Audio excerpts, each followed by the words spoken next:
tal-Partit Laburista Robert Abela.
Il-Prim Ministru u l-mexxej tal-Partit Laburista Robert Abela.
Ekku, sinjuri, l-ewwel qed nixtieq nirringrazzjakom tal-merħba sabiħa li tajtu l-Partit Laburista ġewwa l-lokalità tal-Mosta.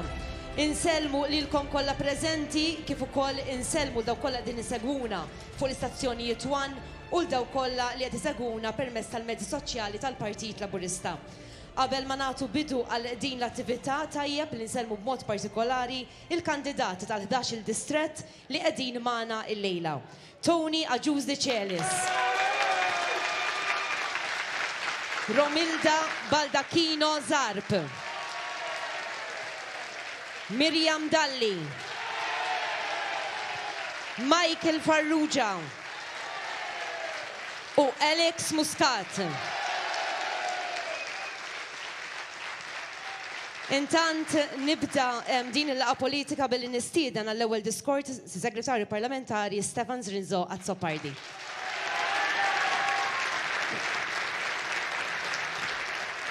Grazzi Mosta, grazzi ta' din il-merħba mill-isbaħ lill-Partit Laburista u lill-Aziz Prim Ministru u mexxej tagħna Robert Abela. Grazzi. Intom timlewna bil-kuraġġ. Timlewna bil-kuraġġ biex inkomplu infasslu il-futur ta' pajjiżna. U qegħdin nibnu bil-fatti il-futur ta' pajjiżna ħbieb. Għaliex diġà għamilna numru ta' kisbiet. Kisbiet li huma importanti ferm għal pajjiżna. Kisbiet li fuqhom se nkomplu nibnu biex uliedna, l-anzjanitana, iż-żgħażagħ ikomplu jsibu Malta tal-opportunitajiet. U tajjeb illi nsemmu, waħda mill-akbar kisbiet tal-gvern ta' Robert Abela. Fil-bidu tal-2020 konna għaddejjin bin-negozjati dwar il-finanzi illi niksbu mill-Unjoni Ewropea. Tan-naħa l-oħra kienu jgħidulna mintom se ġibu daqsna, minx busser nexxielkom, imma ħbib tiegħi blaqal tal-Prim Ministru u għaliex aħna verament nemlu f'Malta u l-Maltin b'diskussjonijiet b'saħħithom ksibna l-akbar pakkett finanzjarju li qatt pajjiżna kiseb mill-Unjoni Ewropea. Ħanfakkarkom ftit ħbib tiegħi, in-negozjati tagħna ġabu 2,270 miljun euro lejn Malta tagħna biex aħna nagħmlu l-investimenti għalikom, għal uliedkom, għal pajjiżna ħalli nkomplu infasslu il-futur tagħna. Imma ma waqafniex hemmhekk fejn għandu x'jaqsam in-negozjati mal-Unjoni Ewropea. U jiena wkoll qrib il-Prim Ministru bħala segretarju parlamentari fl-uffiċċju tiegħu ħdimna qatih biex infasslu pjan ta' rkupru u reżiljenza ekonomika flimkien li kellu jersaq għall-approvazzjoni ta' l-Unjoni Ewropea tal-Kummissjoni. U ħanfakkarkom ftit kif taġixxi l-Oppożizzjoni nazzjonalista meta nkunu qegħdin niddiskutu mal-Unjoni Ewropea. U kienu talbu u qalu li hemm bżonn li dal-pjan jiġi diskuss fil-Parlament. U l-unika diskrizzjoni li kien tagħna Bernard Grech għal dan il-pjan kien qalilna illi dan il-pjan ufroġa. Jgħaddi ftit ta' żmien u tiġi il-President tal-Kummissjoni Ewropea von der Leyen fostna. U tax qaltilna? Qaltilna il-pjan tagħkom huwa wieħed mill-aqwa illi ppreżentaw l-Istati membri tal-Unjoni Ewropea. Pjan ħbib tiegħi, pjan illi verament fuqu se nkomplu infasslu l-futur. Pjan illi se jkun qed jinvesti 345 miljun euro għalikom, għall-familji tagħkom u għall pajjiżna. U fuq dawn iċ-ċertifikati u fuq dawn il-kisbiet se nkomplu nibnu u mmexxu l-pajjiżna l qudiem. Se nkomplu naħdmu lejn aktar tkabbir ekonomiku. Se nkomplu naħdmu mhux biss illi inkabru l-ekonomija tagħna, imma li nbidlu l-ekonomija tagħna, l-mod kif taħdem, li mmorru lejn ekonomija aktar ħadra, li tirrispetta aktar l-ambjent. Illi aħna mmorru lejn ekonomija aktar diġitali biex aħna nżommu mal-pass ta' dawk l-Istati membri tal-Unjoni Ewropea u l-bqija tad-dinja. Imma dwar din il-bidla diġitali, jiena nemmen li l-Gvern Laburista ġdid mhux biss għandu jwassal din il-bidla imma jara li ħadd ma jaqa' lura. U li naraw illi kulħadd ikollu aċċess sħiħ għal dak kollu li toffri din id-dinja ġdida. Imma fil-waqt li aħna qegħdin infasslu l-futur u nħarsu l-qudiem u nimxu fuq il-kisbiet illi għamilna, ħadd ieħor qiegħed jara dinja differenti. Imma aħna għaliex irridu nkomplu immexxu l-qudiem it-tkabbir ekonomiku. Irridu nkomplu immexxu l-qudiem it-tkabbir ekonomiku Għaliex aħna nemmnu fil-ħolqien tal-ġid. Irridu l-ħolqien tal-ġid biex inkomplu insaħħu il-ġustizzja soċjali f'pajjiżna.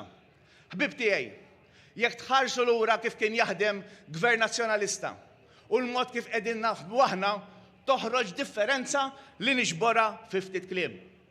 Il-Partit Nazzjonalista fil-gvern kien il-gvern illi jibgħat l-envelopes bil-kontijiet, aħna konna u se nibqgħu il-gvern li nibgħatu l-envelopes biċ-ċekkijiet.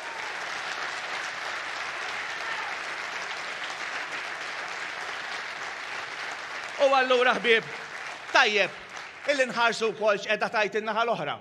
U ilhom jgħidu fuq il-manifest illi ppubblikaw. Manifest illi mill-informazzjoni li għandi diġà bidluh xi 4 darbiet. U dawk jgħidu li preparati. Imma mhux hekk biss, illi niskopru proposti bħalma tkellimna aktar kmien illum dwar il-qasam tal-housing illi qed iresqu proposti illi drittijiet li tajna aħna ta' sussidju irridu inaqsuhom u dik irridu inkomplu nfissru. Għaliex hemm bżonn illi mill-ġdid ikun hemm mandat għall Partit Laburista. Ħbib tiegħi, però intom ukoll tafu lil tal-Partit Nazzjonalista kif iġibu ruhom, tafu wkoll kemm jorbtuhom dawn il-proposti li jresqu qabel l-elezzjoni ġenerali. Proposti jistgħu jresqu 100. Jistgħu jresqu 200, però jekk jitilgħu fil-gvern taf x'jgħidulna minn dak li għadna m'hemm xejn.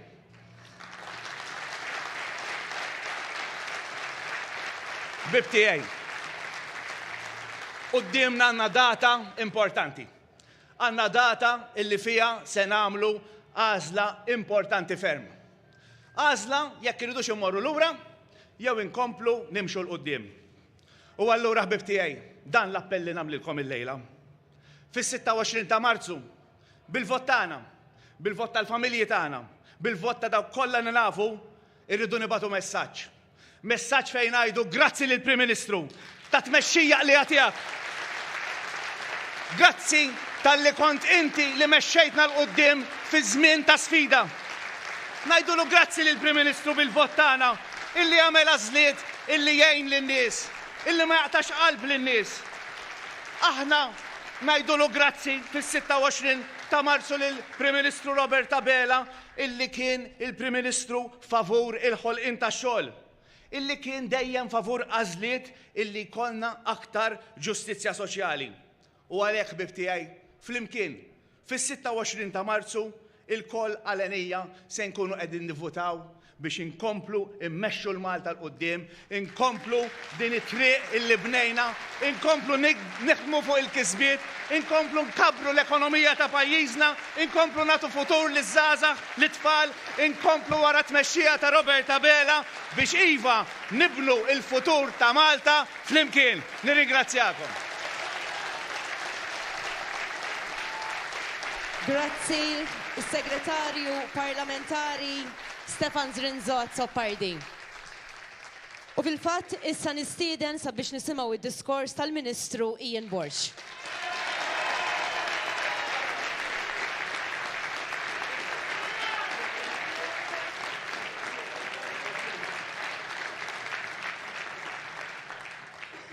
Grazzi lill-mostin ta' din il-merħba mill-isba lill-Prim Ministru, l-amministrazzjoni tal-partit, il-kandidati tajbin ħafna li għandkom u lill-Partit Laburista.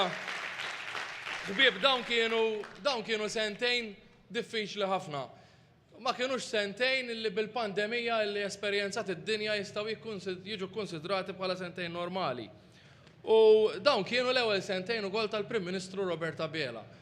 U naħseb tajjeb illi wieħed japprezza dak illi sar, jikkompara ma' x'ġara fi żminijiet oħrajn meta id-dinja esperjenzat kriżijiet li relattivament kienu ħafna iżgħar minn dik illi għaddejna dan l-aħħar għaliex dan l-aħħar kellek kriżi ta' saħħa illi minna nnifisha ġabet kriżi ekonomika mondjali u nikkomparaw ftit kif ħadem il-gvern ta' Lorenz Gonzi meta kien hemm il-kriżi finanzjarja tal-2008 u kif ħadem il-gvern ta' Robert Abela fl-aħħar sentejn meta faqqet il-pandemija u minn hemmhekk il-konsegwenzi l-oħrajn kollha kulħadd jaf x'kienu. U forsi jkun hemm min jgħidlek imissa ħallih il-Lorenz Gonzi irtirat qiegħed għall-kwiet. Nofs in-nies illi għandna qudiemna fil-Parlament u nofs in-nies illi qed jersqu l-qudiem fil-kandidatura ta' Bernard Grech kienu parti minn dak il-gvern. U dak li rajna l-ġimgħa li għaddiet, xi ħadd ta' xi darba jrid jispjegah għaliex qalu illi għamlu l-wisa numru ta' nies li frankament ħadd ma kien qed jistenna illi jitilqu huma. Min kellu jitlaq għadu hemm. U mhux talli għadhom hemm talli għal distret ħabbru 2.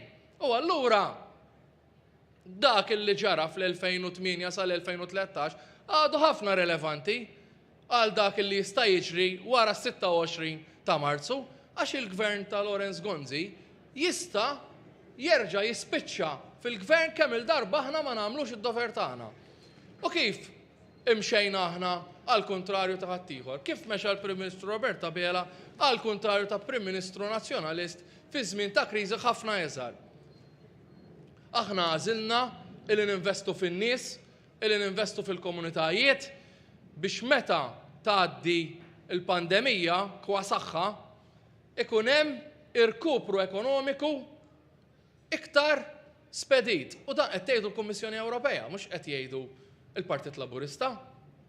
Qed tesperjenzaw intom għax kif qal Sieħbi Stefan, il-Gvern Laburista batilkom iċ-ċekkijiet ma vvotax biex jolli l-kontijiet bil-qalb kif kien għamel ħaddieħor. U biex nifoka ftit anke fuq l-infrastruttura li jiena kelli x-xorti li nmexxi matul dawn l-aħħar 5 snin f'dan il-Gvern. Waħda mill-mistoqsijiet li jiena għamilt il-Prim Ministru għatlu isma' issa ġej l-issikkar ta' ċinturin nimmaġina bil-pandemija, aħna ħanibqgħu ninvestu fl-infrastruttura jew ħanifukaw biss fuq is-saħħa u nispjegaw lin-nies illi dik il-weda trid tiġi posposta.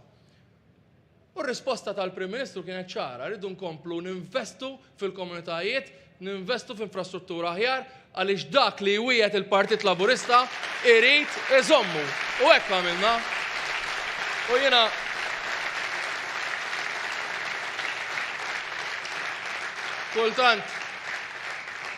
kultant insib min jaqbad miegħi, mhux kultant insomma, ma tantx iħobbuni lili. U jkun hemm min jiġbid li u jgħid li minti fid-distrett tiegħek għamilt it-toroq. Mbagħad tibda tara l-lista u jiena niġi hawnhekk buċċi minn quddiem, mhux distrett tiegħi l-Mosta, u intom tafu illi f'dawn l-aħħar 4-3 snin l-iżjed ammont ta' investiment li investajna fl-infrastruttura. Intom tistgħu titkellmu għal-Gvern Laburista. Ġejt hawnhekk jien magħkom il-kandidati tal-Kunsill Lokali f'Mejju tal-2019 wednilkom jekk terġgħu tivvotaw Kunsill Laburista fil-Mosta. Issa li l-Gvern ħal-pis tat-toroq ħankunu qed ninvestu. U ħanżommu l-kelma tagħna għaliex aħna ma ngħidux qed jinxtielu l-bozzas ħomor wara l-elezzjoni. Aħna wara l-elezzjoni nibdew naħdmu sabiex inwettqu dak li nkunu wedniekom. U x'magħmilniex? Fadal ħafna ta' il-Mosta hija waħda mill-ikbar lokalitajiet jekk mhux l-ikbar. Kulħadd jgħid li tiegħu l-ikbar, ma naħseb waħda mill-ikbar. Imma għamilna ħafna. Jekk konna morna żorna n-nies fiż-żona tad-Dieb, jekk hux in-naħa ta' Santa Margherita, ta' Żokrija, il-Main Street xogħol ħadd ma rid imismijaw. Iktar minn 33 triq residenzjali fil-Mosta biss qed nitkellmu. U mbagħad maħniex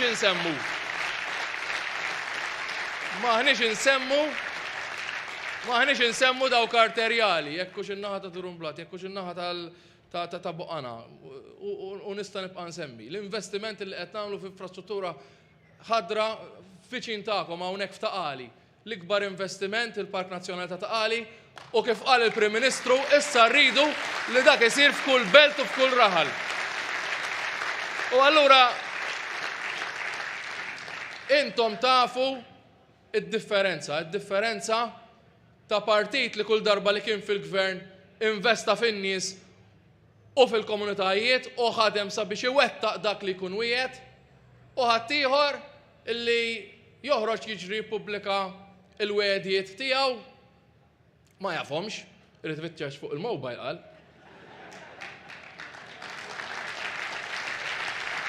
U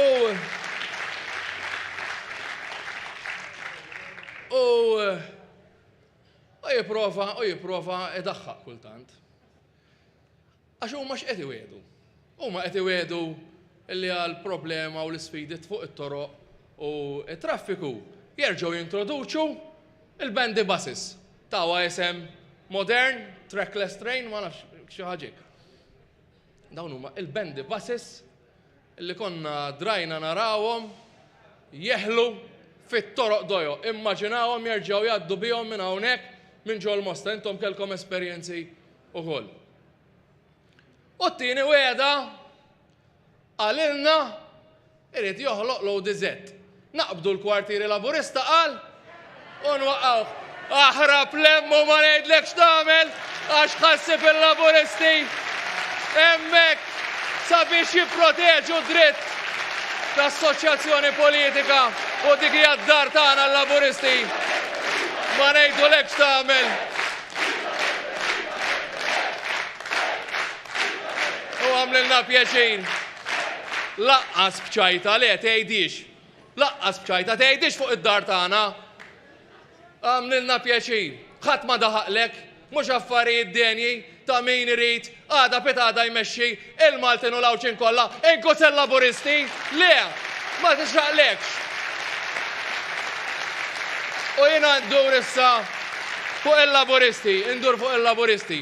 Mhux fuq il-Laburisti illi ikun hemm min jirrimarka f'xi servej tal-ħadd filgħodu, il-Laburisti li veru qed niltaqgħu magħhom. Ħa ngħidilkom esperjenza qedlu ħansemmik. Qedlu sagħtejn oħra ħansemmik, kont qed il-Baħrija ndur. U kien hemm Laburist, minn dejjem Laburist, fil-fatt il-mara qalt li ara x'ħa ngħidlek, li ħajdlek u jien m'għandix naqsam miegħu, jien fis-saba' mmur nivvota. Ġeja xi ħasla minn għandu mela.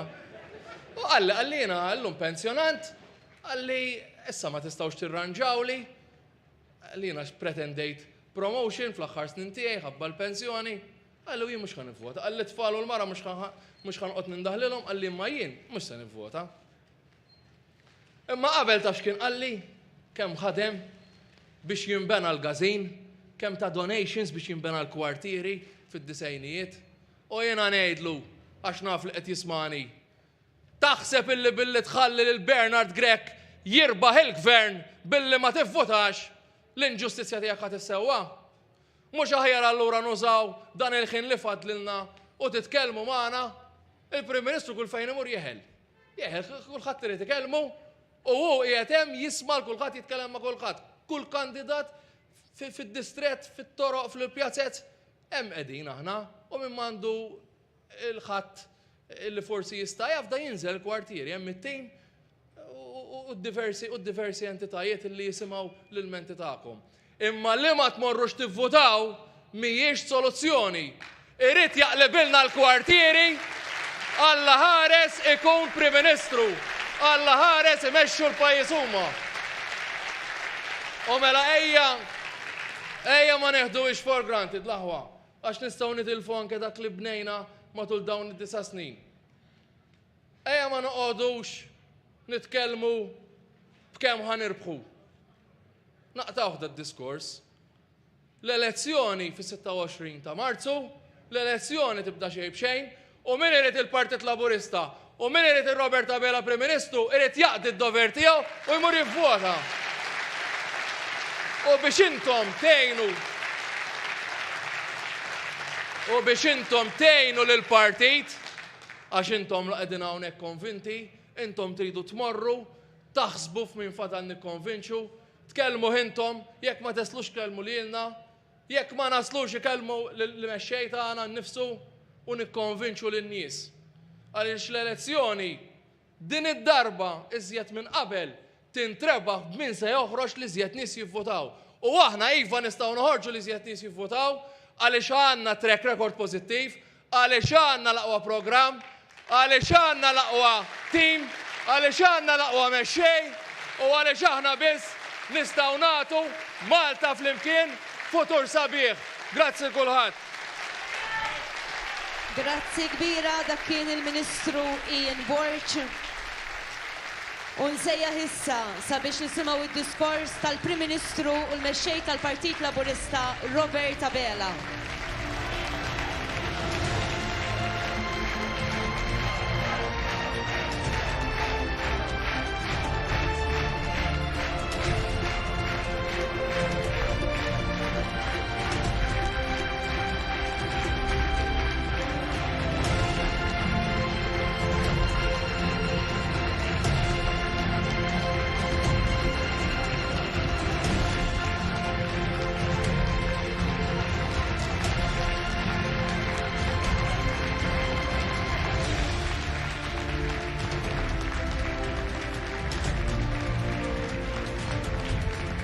Grazzi Mosta ta' dil-merħba verament sabiħa. Grazzi minn qalbi.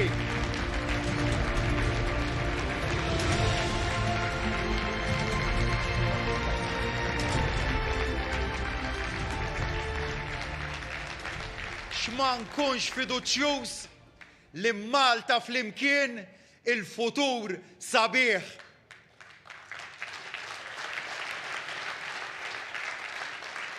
Xaħbar sabiħa u importanti kellna llum. Waslet il-konferma li s-sena li għaddiet l-ekonomija tagħna mhux talli reġgħet laħqet il-livelli ta' qabel il-pandemija, talli qabżithom.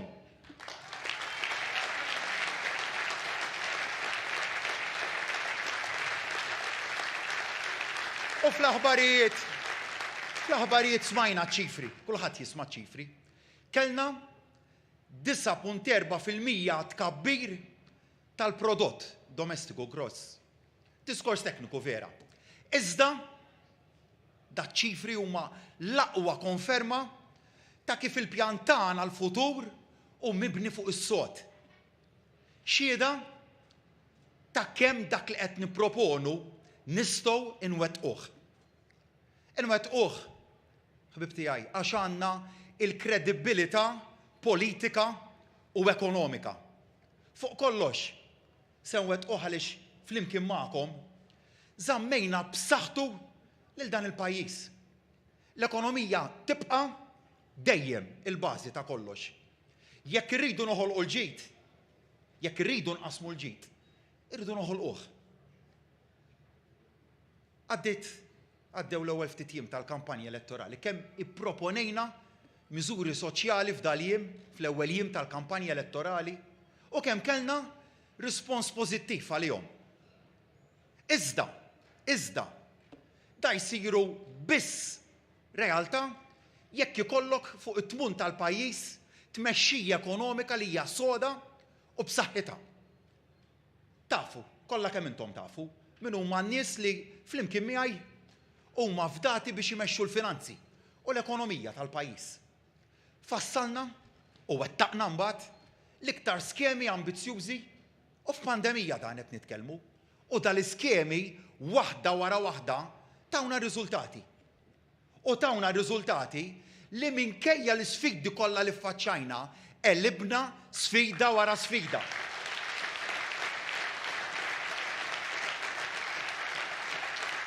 X'ma kellniex, ejduli x'ma kellniex. U mbagħad x'ma pruvaw joħolqu dawk li qatt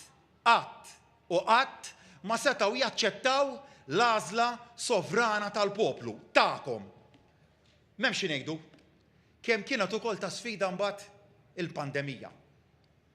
U mbagħad meta bdejna ħirġin mill-pandemija bdew jivvintaw li ġej elezzjoni bikrija. Kull ftit xhur bdew jivvintaw data ġdida. U x'kienet l-istrateġija kostanti tal-Partit Nazzjonalista? Dejjem l-istess.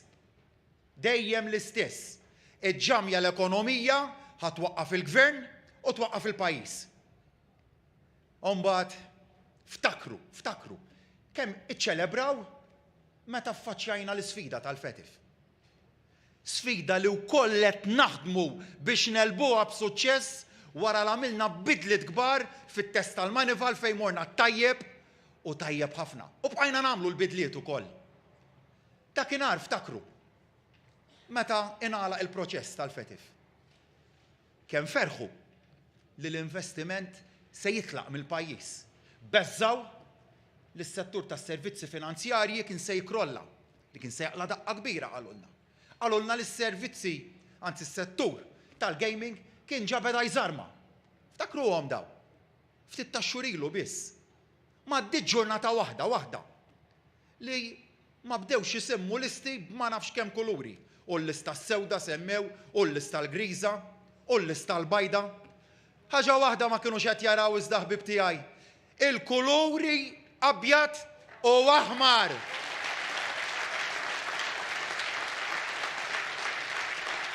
L-poplu Malti jifhem u jaraf bejn dak li hu ġust u dak li mhux. Poplu li fhem li kellu u għandu tmexxija li wettqet sensiela ta' riformi kbar. Fuq kollox ma kienux qed jaraw dak li kont qed nara jien. Poplu wieħed, poplu ħabbrieki, dak li żamna għaddejjin waqt pandemija.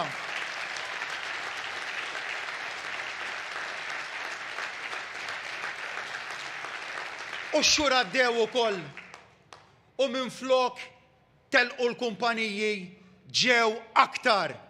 L-akbar ammont ta' investiment dirett barrani li qatt kellna fl-istorja ta' pajjiżna.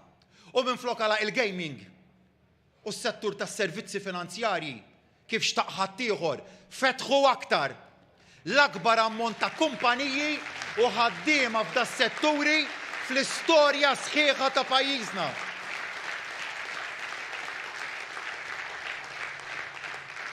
Għax meta tkun maqut, meta tkun deċiżiv, suċċess biss tista' tagħmel. Saħħaħna mbagħad l-investimenti f'kull settur, inkluż f'setturi li f'dal-aħħar jiem kien hawn min qalilna li se joħloqhom hu. Jekk fis-26 ta' Marzu isir Prim Ministru, setturi fejn flimkien ma' sħabi mort niftaħ kumpanija wara l-oħra diġà. U mbagħad jgħidulna minn fuq li ma ħloqniex niċċa ekonomika waħda ġdida. Hekk qalulna. Mur hemm minnhom. Is-sena l għaddiet l-investiment kiber b'20%.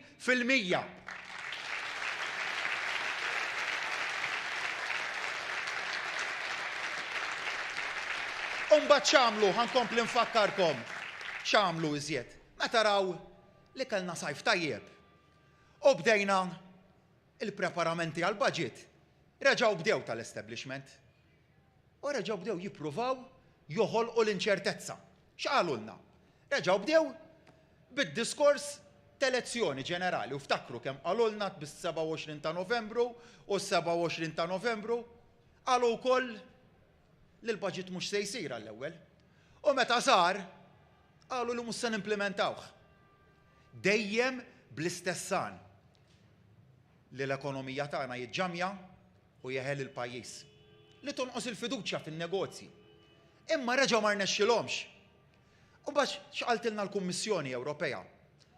Qaltilna kif il-familji u negozji Awċin u Maltin huma l-aktar ottimisti minn dawk kollha madwar l-Unjoni Ewropea, minn madwar 27 stat membru. U għalhekk jiena ngħidilhom, tippruvaw kemm tippruvaw kollu għal xejn. Għaliex dal-poplu jafda fih innifsu kien għadu u nemmen li se jibqa'.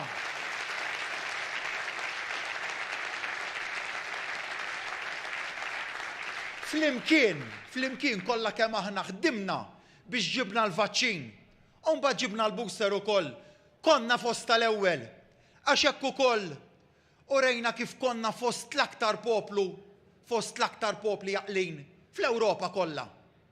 Dan fisser li konna fost tal-ewwel li għelibna mewġa oħra tal-pandemija li rajna lejn l-aħħar tas-sena u l-bidu tas-sena l-ġdida wkoll.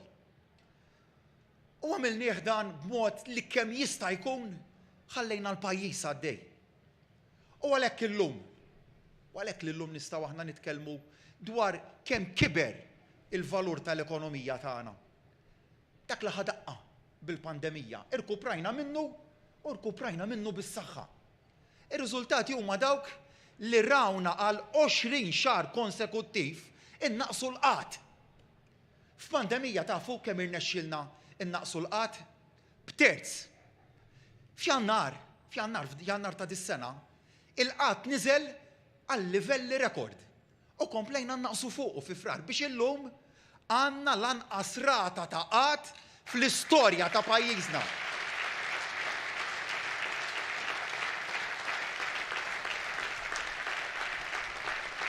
Wieħed minn kull 3 persuni li kienu jirreġistraw sentejn ilu waqt pandemija illum qed jaħdmu. Daqshekk huwa b'saħħtu tim Malta meta jaħdem flimkien.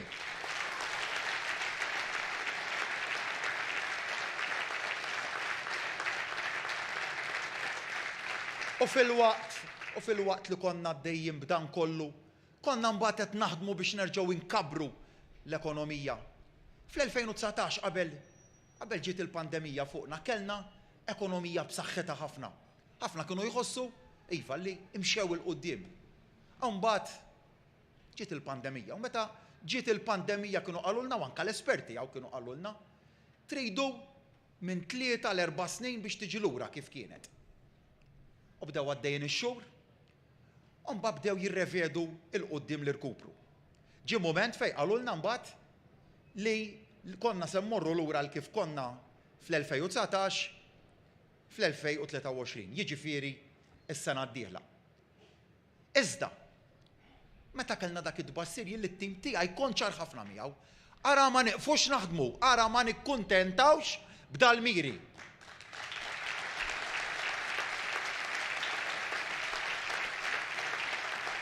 Imbagħad ġiet il-Kummissjoni Ewropea u l-Credit Rating Agencies u tejbulna l-miri għax rawna li se naslu qabel. Qalulna li f'nofs l-2022, jiġifieri f'nofs dis-sena, tilħqu il-livell tal-2019. Qawwejna qalbna u għamilna l-aqwa budget fl-istorja ta' pajjiżna biex minflok fis-sajf naslu qabel. U llum, propju llum toħroġ l-istatistika uffiċjali u għandna konferma li l-magna ekonomika tat-tim Malta ma waqqafa xejn. Li għandna l-aqwa livell ta' konsum privat fl-istorja, l-aqwa livell ta' impjieg fl-istorja, l-aqwa livell ta' investiment fl-istorja, l-aqwa livell ta' ġid nazzjonali fl-istorja.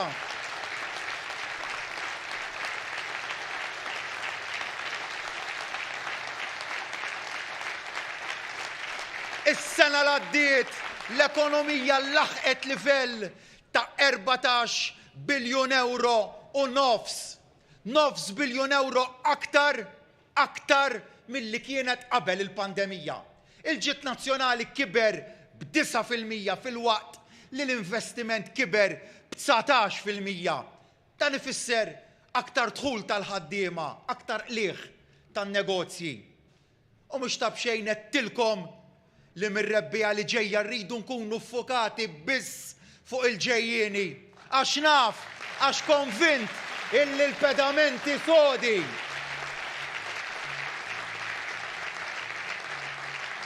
Ejja għalhekk nikkonfermaw flimkien tmexxija soda l-pajjiżna ħalli nibnu fuq dak il-pedament u l-ġid inħossuh daqskemm noħolquh.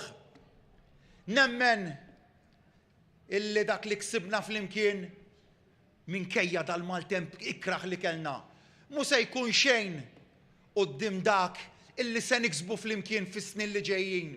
Tħallux min ibeżżakom.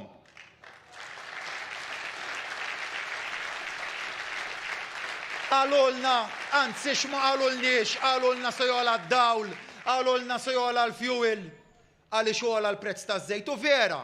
Ola l-prezz taż-żejt. U għaliex imma tafu għaliex qalu hekk? Għax hekk jiġri jekk ikunu huma fil-gvern. Qaluha ċara, jola barra minn Malta u jola hawn ukoll. Għalulna li l-inflazzjoni se tirkeb lil dan il-pajjiż u li quddiema qalu konna se nibqgħu ċassi u bla kontroll. Għax hekk jiġri jekk ikunu hemm huma fil-gvern? Le magħna mhux hekk. Aħna llum il-pajjiż bl-orħos diesel, bl-orħos petrol, bl-orħos kontijiet tad-dawl fiż-żona euro.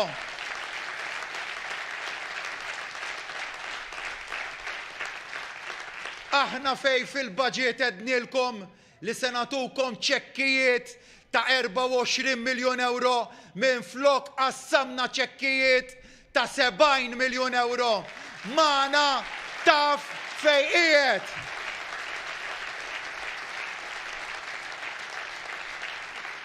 U jien nistedinkom, nagħmlilkom stedina, fitxuh iċ-ċekk tar-rifużjoni tat-taxxa fil-manifest tagħhom, fitxuh. Ibqgħu ċerti li minnhom se ssibuh. Tistgħu iddumu tfittxu għax mhux se ssibuh fil-manifest elettorali tagħhom. Imma jien ngħidilkom ħbib tiegħi illi jekk tagħtuna il-fiduċja tagħkom fis-26 ta' Marzu se nibqgħu ngħinu lill-familji Maltin u Għawċin kollha.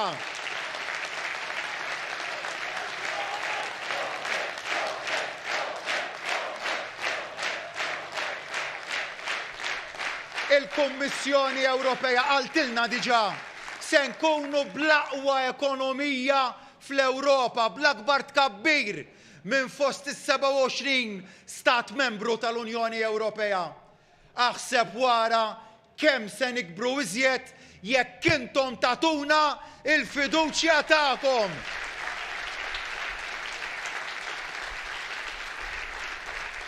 Il-fiduċja iżda irridu nibqgħu naħdmu għaliha kull jum. Jekk temnu illi pajjiżna irnexxielu jeleb l-agħar żminijiet b'mod tajjeb, tridu tkunu magħna biex nikkonvinċu aktar dwar għaliex għandna nżommu l-aktar forza kredibbli fit-tmexxija tal-pajjiż.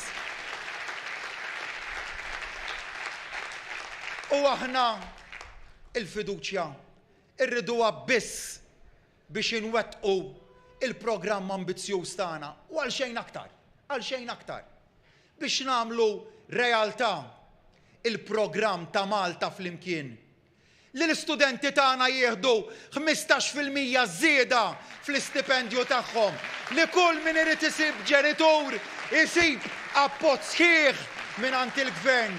Li kull ġenitur f'pajjiżna jieħu 450 euro fis-sena aktar f'Children's Allowance. Li kull ġenitur f'pajjiżna jieħu sa 300 euro jekk jibgħat lill-uliedu għal attivitajiet ekstrakurrikulari.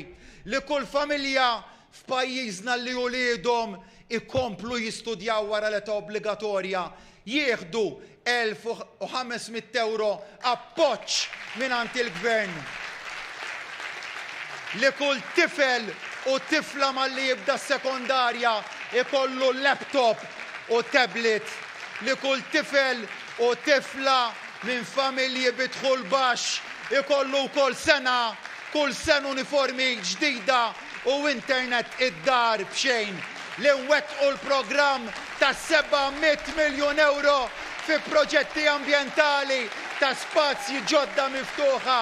Li nagħtu żieda ta' 15 euro fil-ġimgħa lill-pensjonanti kollha u mediċini b'xejn lill-anzjani tagħna.